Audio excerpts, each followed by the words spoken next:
ನಾನು ವನಿತಾ ನಾಡಿಗ್ ಕಿಚನ್ಸ್ಗೆ ಸ್ವಾಗತ.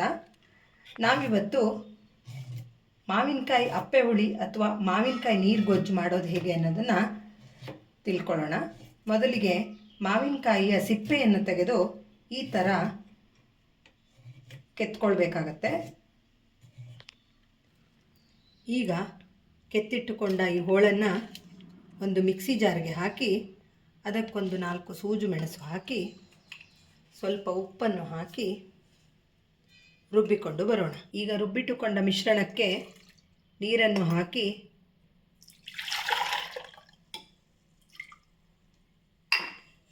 ಹದ ಮಾಡಿಕೊಳ್ಳುವುದು. ನಂತರ ಬೇಕಿದ್ದರೆ ಉಪ್ಪನ್ನು ಹಾಕಿ ಅದನ್ನು ಸರಿ ಮಾಡಿ ಒಂದು ಗಮ್ಮತ್ತಿನ ಒಗ್ಗರಣೆಯನ್ನು ಮಾಡುವುದು.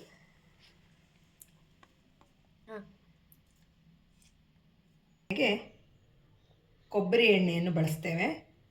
ಕೊಬ್ಬರಿ ಎಣ್ಣೆಗೆ ಸ್ವಲ್ಪ ಸಾಸಿವೆಯನ್ನು ಹಾಕಿ ಹಾಗೆಯೇ ಅರಿಶಿನ ಪುಡಿಯನ್ನು ಹಾಕಬೇಕು. ಜೊತೆಗೆ ಇಲ್ಲಿ ನಾನು SSP ಇಂಗನ್ನು ಬಳಸ್ತಿದ್ದೇನೆ. ಇಂಗನ್ನು ಹಾಕಿ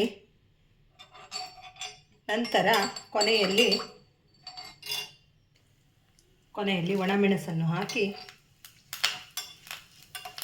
ಒಗ್ಗರಣೆಯನ್ನು ತಯಾರು ಮಾಡಿ ಇದನ್ನು ಗೊಜ್ಜಿಗೆ ಹಾಕಿದರೆ